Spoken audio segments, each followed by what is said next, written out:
Hello students, good evening. Good evening everyone. Good evening.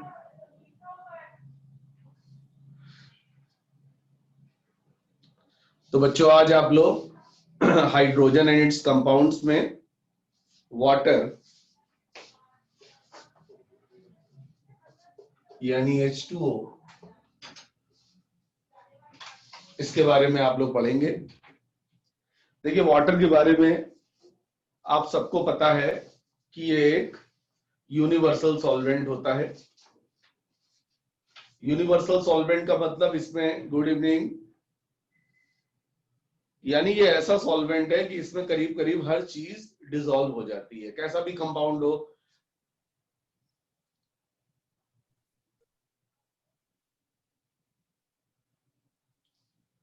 Ionic compound हो या covalent compound हो, कैसा भी कंपाउंड हो,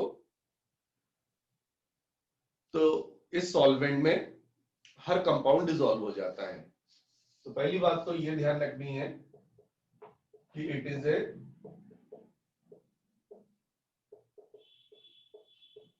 universal solvent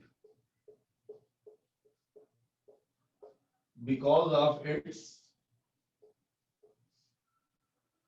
high dielectric constant. इसका जो डाइलेक्ट्रिक कांस्टेंट होता है वो काफी हाई होता है। डाइलेक्ट्रिक कांस्टेंट को हम K से डिनोट करते हैं और डाइलेक्ट्रिक कांस्टेंट हाई होने से क्या होता है, इस सॉल्वेंट में हम कोई भी कंपाउंड डालेंगे तो उसमें जो भी बॉन्ड होगा, चाहे आयनिक बॉन्ड हो चाहे कोवेलेंट बॉन्ड हो, वो ब्रेक हो जाएगा और वो कंपाउंड उसमें डिसोसिएट होके डिसॉल्व हो जाएगा। जैसे NaCl, इसको अगर हम वाटर में ऐड करते हैं तो क्योंकि वाटर का डाइलेक्ट्रिक कांस्टेंट हाई है तो NaCl में जो आयनिक बॉन्ड है वो ब्रेक हो जाता है और ये आयंस में डिसोसिएट होकर डिसॉल्व हो जाता है और हमको एक एक्वस सॉल्यूशन मिलता है जिसके अंदर सोडियम आयन और क्लोराइड आयन प्रेजेंट होते हैं। तो एकदम पॉइंट टू पॉइंट चलिए कि अगर एग्जाम में क्वेश्चन है कि भाई why water is a universal solvent, तो आप कहेंगे because it's dielectric constant is very high. और इसके डाइलेक्ट्रिक कांस्टेंट की मैं आपको वैल्यू भी बता देता हूं, ये होती है 78.39। 78.39 का मतलब अप्रोक्सीमेटली आप 78 मान सकते हैं। तो 78.39 इसका डाइलेक्ट्रिक कांस्टेंट होता है, जिसका मतलब ये है कि वाटर में हम कोई भी सब्सटेंस ऐड करेंगे तो उस सब्सटेंस में जो बॉन्ड होगा वो 78.39 टाइम्स वीक हो जाएगा। जैसे किसी का डाइलेक्ट्रिक कांस्टेंट 50 है तो अगर उस सॉल्वेंट में हम NaCl डालेंगे तो NaCl का जो आयनिक बॉन्ड है 50 टाइम्स वीक हो जाएगा। लेकिन वाटर में अगर NaCl को डालेंगे तो उसका जो आयनिक बॉन्ड है 78.39 टाइम्स वीक हो जाएगा। अब ये तो काफी बॉन्ड वीक हो गया है, तो जब बॉन्ड वीक हो जाएगा तो ब्रेक हो जाएगा और आयंस में डिसोसिएट हो जाएगा। बोलो बच्चों, समझ में आया?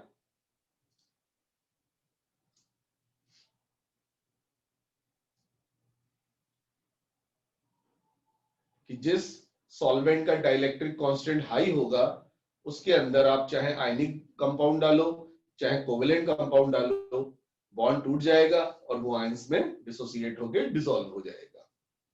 ठीक है, अब इसके बाद इसकी दूसरी प्रॉपर्टी है कि ये न्यूट्रल होता है।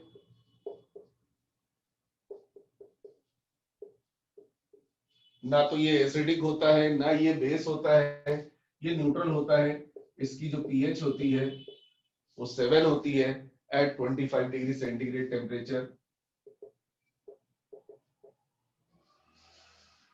ये प्रॉपर्टी भी ध्यान रखनी है। फिर इसके बाद आपको ये ध्यान रखना है कि इसके अंदर ऑक्सीडाइजिंग बिहेवियर भी होता है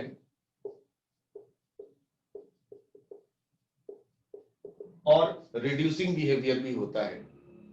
कुछ सब्सटेंस को ये ऑक्सीडाइज कर देता है तो कुछ सब्सटेंस को ये रिड्यूस कर देता है। जैसे अगर हम वाटर की रिएक्शन सोडियम के साथ करें, वाटर की रिएक्शन सोडियम के साथ करें तो सोडियम ऑक्सीडाइज हो जाता है NaOH में। ये रिएक्शन आपने पिछले टर्म में भी पढ़ी थी। सोडियम मेटल और वाटर की रिएक्शन से हाइड्रोजन गैस लिबरेट होती है। अब आप देखिए यहाँ पे सोडियम का ऑक्सीडेशन नंबर 0 है और NaOH में सोडियम का ऑक्सीडेशन नंबर +1 है। ऑक्सीडेशन नंबर का मतलब होता है चार्ज, तो Na पे देखिए +1 चार्ज है, तो 0 से +1 ये ऑक्सीडेशन नंबर देखिए इंक्रीज हो रहा है, तो इसका मतलब वाटर सोडियम को ऑक्सीडाइज कर रहा है 0 से +1 में। Increase in oxidation number oxidation कहलाता है और decrease in oxidation number reduction कहलाता है। तो जो सब्सटेंस वाटर से वीक ऑक्सीडाइजिंग एजेंट होते हैं उन्हें वाटर ऑक्सीडाइज कर देता है, या दूसरे शब्दों में बोले तो वो सब्सटेंस वाटर को रिड्यूस कर रहे हैं। वाटर सोडियम को ऑक्सीडाइज कर रहा है तो सोडियम वाटर को रिड्यूस कर रहा है हाइड्रोजन गैस पे। ठीक है, अब इसके अंदर रिड्यूसिंग बिहेवियर भी पाया जाता है, यानी कुछ सब्सटेंस ऐसे हैं जिनको ये रिड्यूस कर देता है। चलिए देखा जाए वाटर का रिड्यूसिंग बिहेवियर।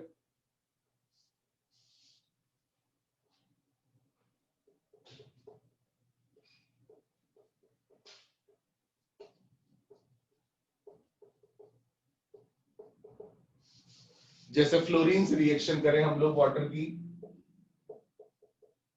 2F2 + 2H2O, तो देखिए F की इलेक्ट्रोनेगेटिविटी ऑक्सीजन से ज्यादा होती है, तो यहाँ पे HF बन जाएगा और ऑक्सीजन गैस लिबरेट होगी। तो अब यहाँ पे देखिए F का ऑक्सीडेशन नंबर F2 में 0 है और HF में F का ऑक्सीडेशन नंबर -1 है। तो अब की बार आप देखिए जो आपने एलिमेंट लिया है F, उसका ऑक्सीडेशन नंबर डिक्रीज हो रहा है 0 से -1।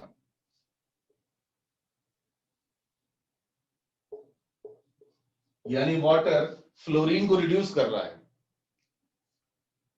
वाटर सोडियम को तो ऑक्सीडाइज कर रहा था, लेकिन वाटर फ्लोरीन को रिड्यूस कर रहा है। तो इसका मतलब वाटर ऑक्सीडाइजिंग एजेंट भी होता है और वाटर रिड्यूसिंग एजेंट भी होता है। तो अगर एग्जाम में क्वेश्चन आए कि भाई वाटर क्या होता है, ऑक्सीडाइजिंग एजेंट, रिड्यूसिंग एजेंट या बोथ, तो आपका आंसर होगा बोथ। बोलो बच्चों, समझ में आया?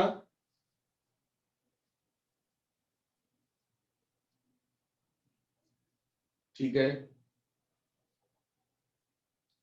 तो ये चीज इंपॉर्टेंट थी। वेरी गुड, सबको समझ में आ रहा है। अनिमेश, अनुकृति, गीरज, स्नेहल, वेरी गुड। अब इसके बाद हम देखेंगे हाइड्रोलिटिक रिएक्शन।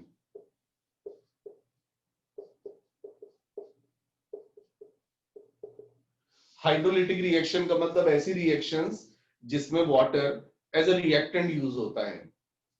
और देखिए इसमें बेसिक सा कॉन्सेप्ट है कि जब भी आप किसी सब्सटेंस को वाटर से रिएक्ट कराओगे तो वाटर ब्रेक हो जाएगा H और OH में। ठीक है, और अकॉर्डिंग वैसे ही कंपाउंड बन जाते हैं। जैसे कुछ रिएक्शन मैं आपको बता रहा हूं, जैसे हम कार्बाइड्स लेते हैं, कार्बाइड्स,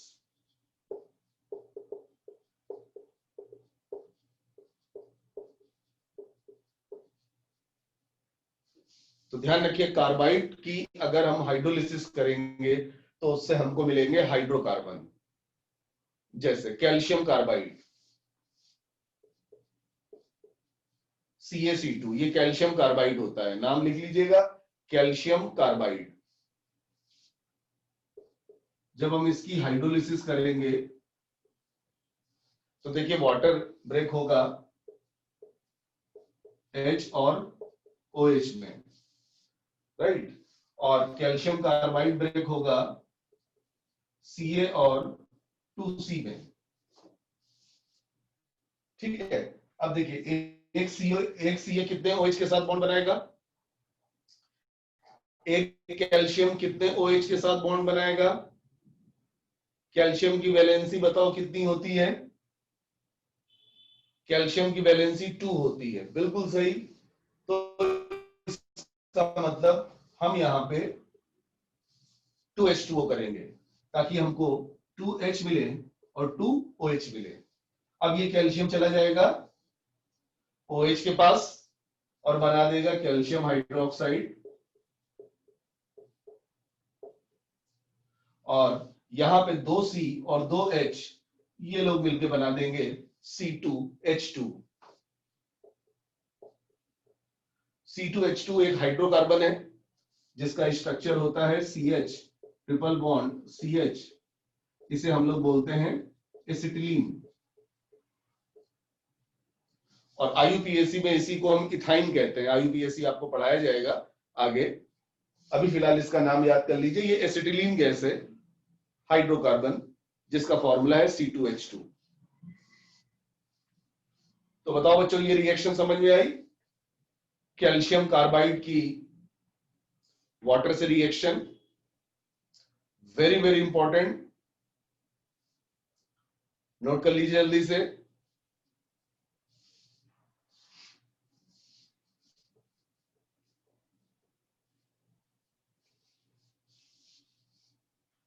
अब इसके बाद हम एक और कार्बाइड लेंगे जिसका नेम है एल्युमिनियम कार्बाइड। ये आपका एल्युमिनियम का कार्बाइड है, फॉर्मूला याद कर लीजिएगा Al4C3। कैल्शियम कार्बाइड का फॉर्मूला CaC2 होता है और एल्युमिनियम कार्बाइड का फॉर्मूला होता है Al4C3। इसकी हमें वाटर से रिएक्शन करनी है। तो जैसा कि मैंने बताया, वाटर ब्रेक होगा H और OH में,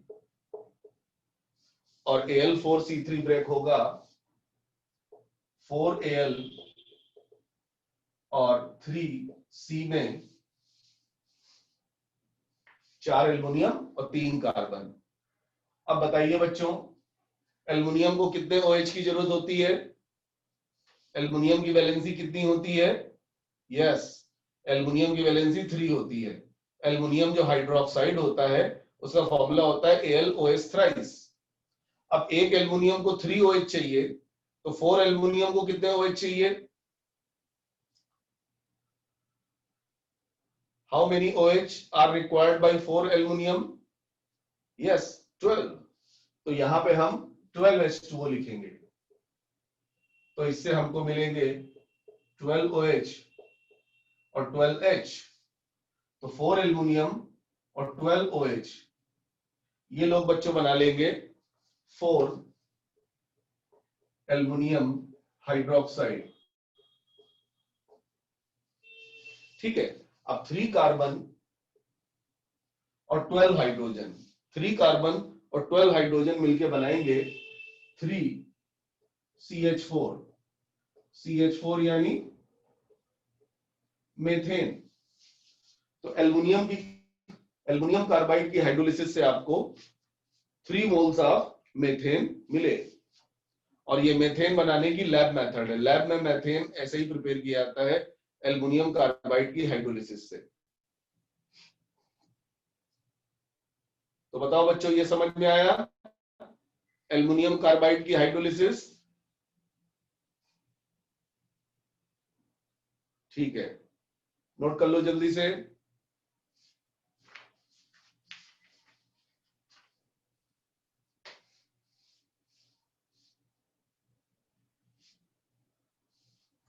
और ये रूल याद कर लो कि जब भी हाइड्रोलिसिस होगी तो कार्बाइड से मिलेगा हाइड्रोकार्बन।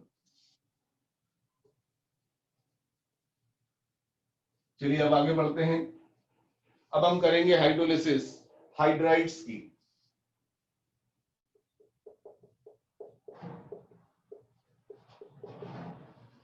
तो रूल है हाइड्राइड्स गिव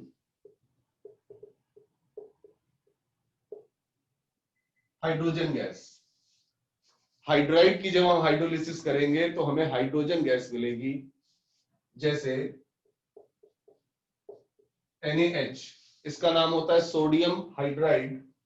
ये ब्रेक होगा, इससे सोडियम मिलेगा और हाइड्रोजन मिलेगा H2O। ये ब्रेक होगा, इससे H मिलेगा और OH मिलेगा। तो बताओ बच्चों, H और H मिलके क्या बना देंगे? Hydrogen gas. और Na और OH मिलके क्या बना देंगे? NaOH।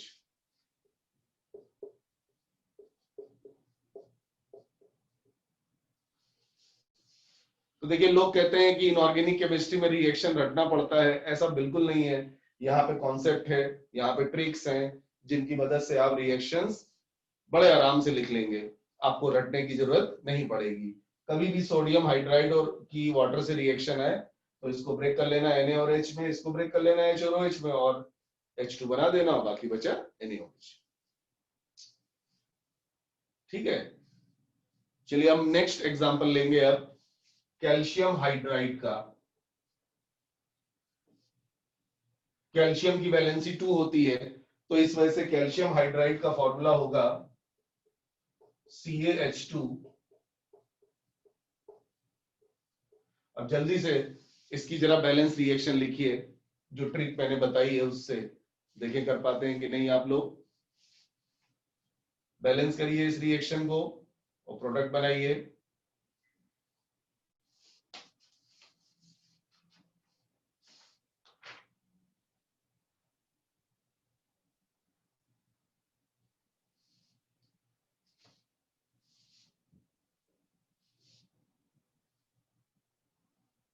कैल्शियम हाइड्राइड से आपको मिलेंगे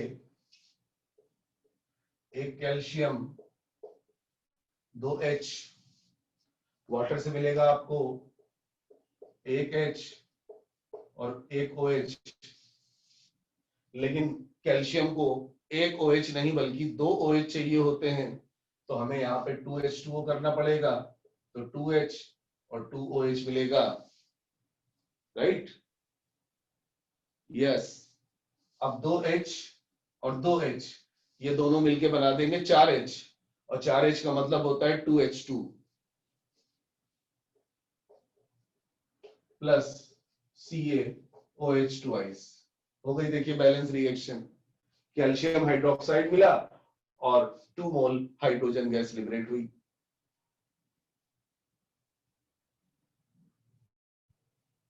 ठीक है बच्चों, समझ में आई कैल्शियम हाइड्राइड की हाइड्रोलिसिस? जो रूल बताया है वो सेटिस्फाई हो रहा है, हाइड्रोजन गैस लिबरेट होती है हाइड्राइड की हाइड्रोलिसिस से।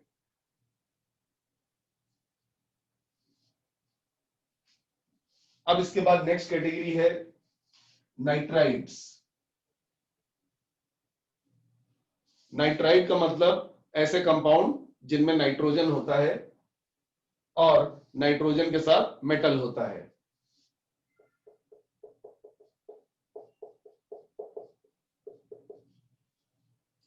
नाइट्राइड का मतलब फिर से सुन लीजिए, ऐसा कंपाउंड जिसमें नाइट्रोजन हो साथ में मेटल हो। हाइड्राइड की डेफिनेशन, हाइड्रोजन हो साथ में मेटल हो। कार्बाइड की डेफिनेशन, कार्बन हो साथ में मेटल हो। ठीक है, तो कार्बाइड का मतलब कार्बन का कंपाउंड मेटल के साथ, हाइड्राइड का मतलब हाइड्रोजन का कंपाउंड मेटल के साथ, ऐसे नाइट्राइड का मतलब नाइट्रोजन का कंपाउंड मेटल के साथ। ये लोग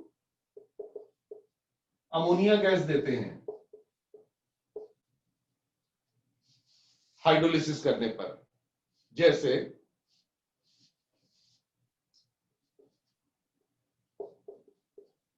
ये कैल्शियम का नाइट्राइड है Ca3N2। कैसे आया फॉर्मूला देखिए, नाइट्रोजन की वैलेंसी 3 है तो इधर आ गया, कैल्शियम की वैलेंसी 2 है इधर आ गया। इसे कहते हैं क्रिस क्रॉस रूल। एक एलिमेंट की वैलेंसी इधर होगी और लेफ्ट वाले एलिमेंट की वैलेंसी राइट साइड जाएगी, क्रिस क्रॉस रूल। तो कैल्शियम नाइट्राइड की हाइड्रोलिसिस करनी है, बताइए वाटर के कितने मोल कंज्यूम होंगे? बैलेंस करिए और मुझे बताइए कि कैल्शियम नाइट्राइड की हाइड्रोलिसिस में वाटर के कितने मोल कंज्यूम होंगे? 3 तो नहीं होंगे, बिल्कुल गलत। 3 कैल्शियम, 2 नाइट्रोजन, 5 भी नहीं होंगे, 6 होंगे। भाई 3 कैल्शियम को 6 OH चाहिए ना।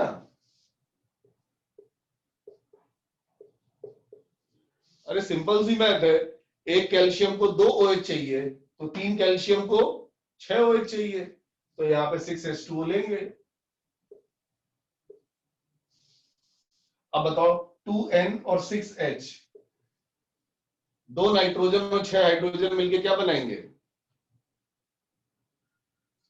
2 मोल ऑफ NH3।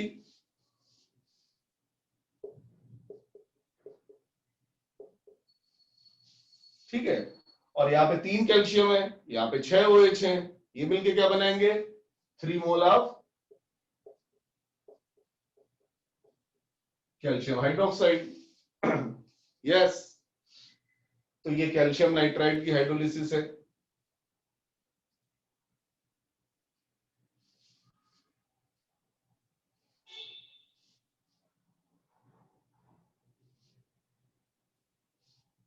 अब इसके बाद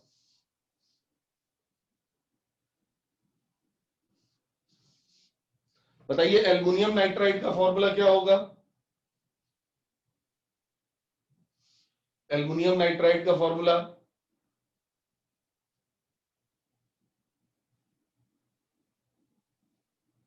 कैल्शियम के नाइट्राइड का फॉर्मूला देख लिया, Ca3N2। स्नेल ने बताया Al(N), एकदम सही, क्योंकि एल्युमिनियम की वैलेंसी भी 3 होती है, नाइट्रोजन की भी वैलेंसी 3 होती है, तो ऐसे लिखेंगे Al3N3, फिर 3 3 कट जाएगा, होल नंबर रेशियो, तो 1 आएगा।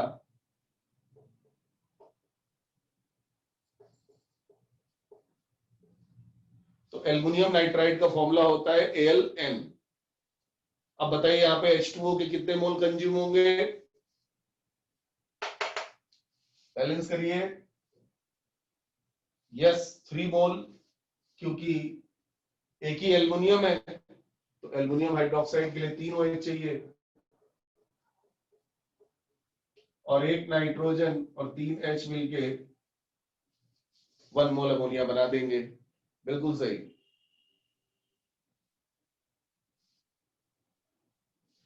चलिए अब लिथियम के नाइट्राइड का फॉर्मूला बताएं। लिथियम केवल एक ही एल्कली मेटल है जो नाइट्राइड बनाता है, उसका नाम है लिथियम। पढ़ाएंगे अगले चैप्टर में एस ब्लॉक एलिमेंट में कि लिथियम के अलावा कोई दूसरा एल्कली मेटल नाइट्राइड फॉर्मेशन नहीं करता, सिर्फ लिथियम बनाता है नाइट्राइड। ना सोडियम बनाता है, ना पोटेशियम बनाता है, ना रुबिडियम, ना सीजियम, सिर्फ लिथियम बनाता है नाइट्राइड। और लिथियम नाइट्राइड का जो फॉर्मूला होगा वो होगा Li3N, क्योंकि लिथियम एल्कली मेटल है, इसकी वैलेंसी 1 होती है और नाइट्रोजन की वैलेंसी 3 होती है। बोलो बच्चों, क्लियर हुआ कि लिथियम नाइट्राइड का फॉर्मूला Li3N होगा? वेरी गुड, क्योंकि लिथियम की वैलेंसी 1 और नाइट्रोजन की वैलेंसी 3, तो यहाँ पे 3Li और 1N। बताइए H2O के कितने मोल लिए जाएं? एक Li को 1 OH चाहिए, बिल्कुल सही, 3 मोल, एब्सोल्युटली करेक्ट। और 3 मोल Li के हैं तो 3 OH लगेंगे, तो 3H2O कर दीजिए, तो 3H 3OH।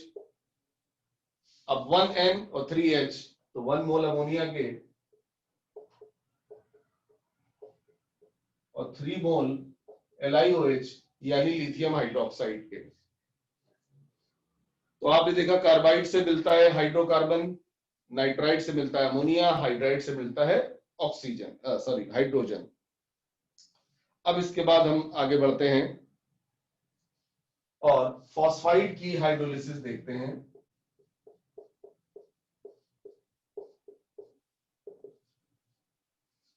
जैसे नाइट्राइड होता है वैसे ही फॉस्फाइड होता है।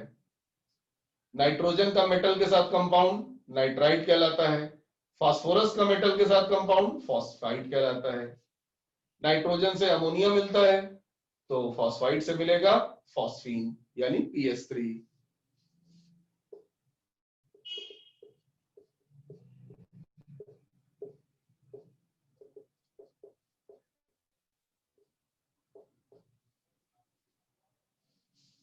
बहुत ही ज्यादा बैड स्मेल वाली ये गैस होती है, बहुत ही बैड स्मेल होती है। जो रोटेन एग्स होते हैं, सड़े अंडे जैसी स्मेल होती है फॉस्फीन गैस की, बहुत ही बदबूदार गैस है ये। अमोनिया के अंदर भी बदबू होती है, लेकिन अमोनिया में इतनी बदबू नहीं होती जितनी फॉस्फीन में होती है। अमोनिया की पंजेंट स्मेल होती है, काफी चुभने वाली स्मेल अमोनिया की। ये होती है एकदम रोटेन एग्स की जो बैड स्मेल होती है, सड़े अंडे की तरह वैसी होती है। और इसको बनाने के लिए हम लेंगे मैग्नीशियम फॉस्फाइड। तो मैग्नीशियम फॉस्फाइड का फॉर्मूला होगा Mg3P2। Mg की वैलेंसी 2, फास्फोरस की वैलेंसी 3, और इसकी बैलेंस रिएक्शन एकदम नाइट्राइड की हाइड्रोलिसिस की तरह आएगी। 3 Mg है तो 6 OH चाहिए, क्योंकि 1 Mg को 2 H चाहिए, तो 3 Mg को 6 OH, तो यहाँ पे 6H2 लिख दिया। तो 3 MgOH ट्वाइस प्लस 2 PS3। बोलो बच्चों, समझ में आया?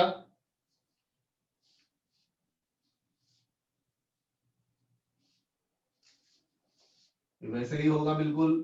3 Mg 2P, इधर 6H 6OH,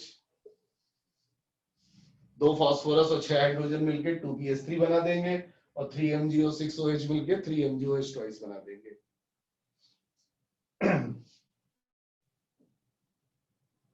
ऐसे ही एल्युमिनियम फॉस्फाइड की हाइड्रोलिसिस हो जाएगी। यहां पे मैं लिख देता हूं, ये एल्युमिनियम फॉस्फाइड है और इससे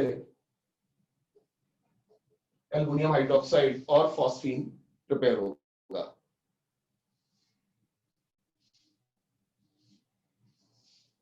नोट कर लीजिए जल्दी से।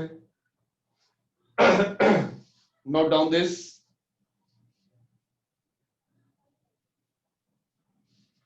लास्ट रूल है फिफ्थ,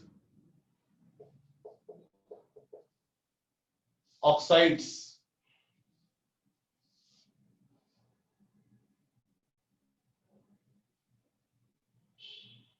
की जब हाइड्रोलिसिस होती है, ऑक्साइड की जब हाइड्रोलिसिस होती है, तो फिर आपको डिपेंड करेगा कि वो ऑक्साइड किसके साथ है।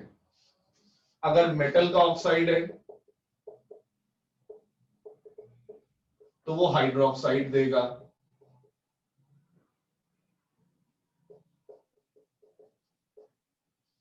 यानी OH के साथ कंपाउंड। और अगर नॉन मेटल का ऑक्साइड है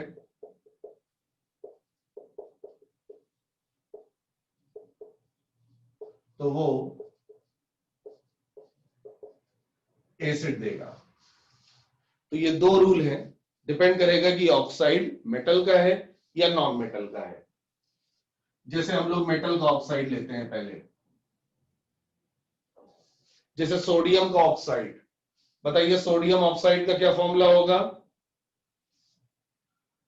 what will be the formula of sodium oxide? Yes, Na2O, क्योंकि सोडियम की वैलेंसी 1 और ऑक्सीजन की वैलेंसी 2। एकदम सही।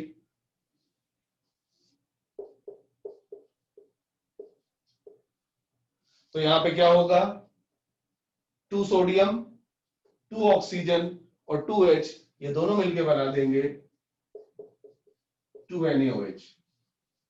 तो ये देखिए रूल था, मेटल का ऑक्साइड हाइड्रोक्साइड देगा, और यहां पे ये रूल सेटिस्फाई हो रहा है, sodium oxide plus water gives sodium hydroxide. ऐसे ही आप कैल्शियम ऑक्साइड लीजिए, तो एक Ca 2O 2H तो बन जाएगा कैल्शियम हाइड्रोक्साइड। क्लियर हुआ बच्चों? कि मेटल का जो ऑक्साइड है वो जब वाटर से रिएक्शन करेगा तो हाइड्रोक्साइड बनेंगे। ठीक है, वेरी गुड, सबको समझ में आ रहा है। चलो अब नॉन मेटल को देखा जाए। नॉन मेटल का ऑक्साइड उसको देखते हैं। तो सबसे पहले हम लेंगे carbon dioxide. Carbon non metal होता है,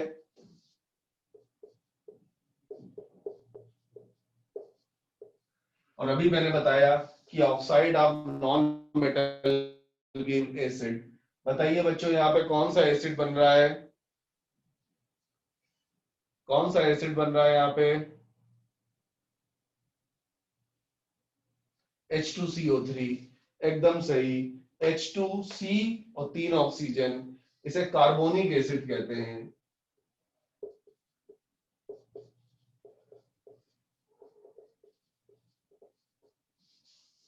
चलिए बोरॉन का ऑक्साइड लेते हैं, B2O3। बताइए H2O के कितने मोल लें? ये बोरॉन का ऑक्साइड है बेटा, 3 मोल लेते हैं यहाँ पे। तो जब हम 3 मोल लेते हैं तो हमें मिलता है boric acid.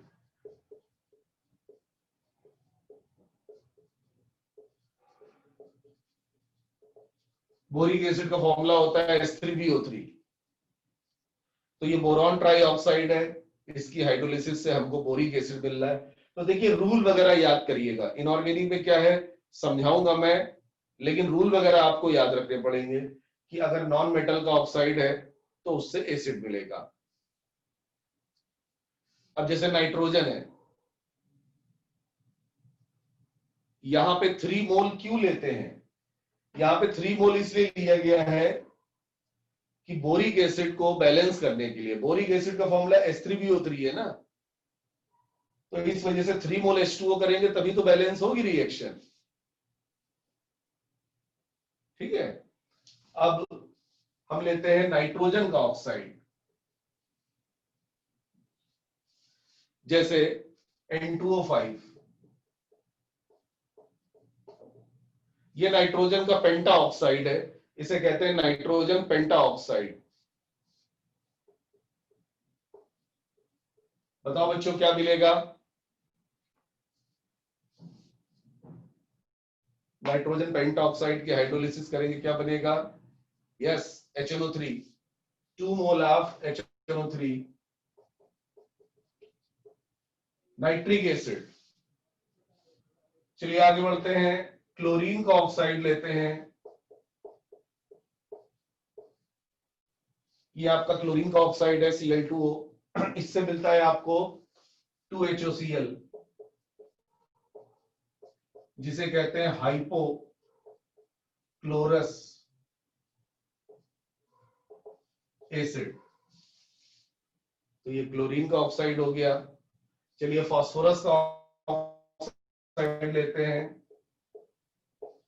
P2O5 plus H2O। बताइए फास्फोरस पेंटा ऑक्साइड की हाइड्रोलिसिस से क्या बनेगा?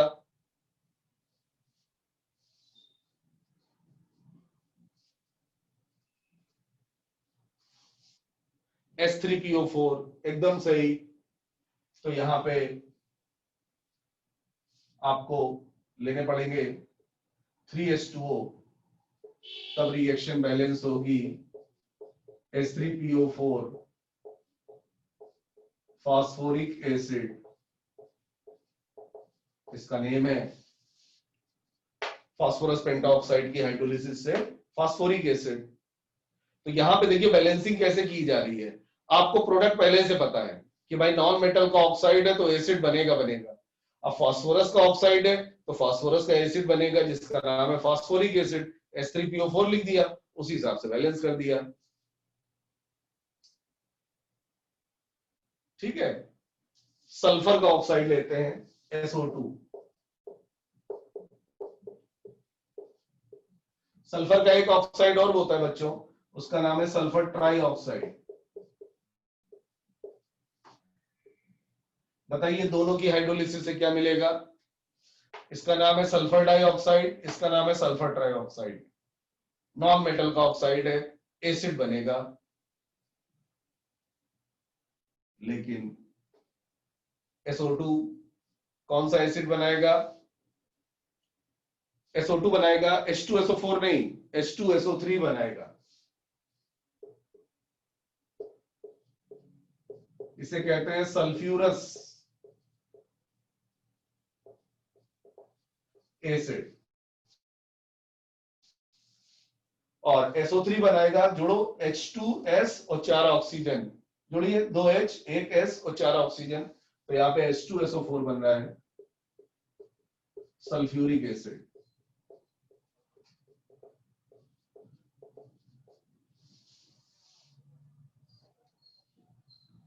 तो ये थी बच्चों हाइड्रोलिटिक रिएक्शन, SO2 की हाइड्रोलिसिस से सल्फ्यूरस एसिड और SO3 की हाइड्रोलिसिस से सल्फ्यूरिक एसिड। नोट कर लीजिए बच्चों। अब हम 2 मिनट का ब्रेक लेंगे और उसके बाद हम पढ़ेंगे नेक्स्ट प्रॉपर्टी, जिसका नाम है हाइड्रेट फॉर्मेशन। तो हाइड्रोलिटिक रिएक्शंस तो हो गई, अब नेक्स्ट प्रॉपर्टी आप पढ़ेंगे आफ्टर ए शॉर्ट ब्रेक, उसका नाम है hydrate formation, one of the most important property of water. तो बच्चों नोट कर लिया?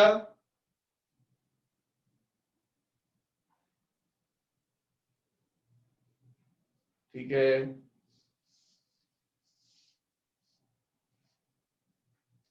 तो 2 मिनट का ब्रेक दे रहा हूं, उसमें आप जरा रिवाइज कर लीजिए हाइड्रोलिटिक रिएक्शन के रूल्स, आप रिवाइज करके याद कर लीजिए, क्योंकि रूल्स याद होंगे तो रिएक्शन तो बैलेंस कर ही लोगे। मैंने बहुत सॉलिड ट्रिक बताई है।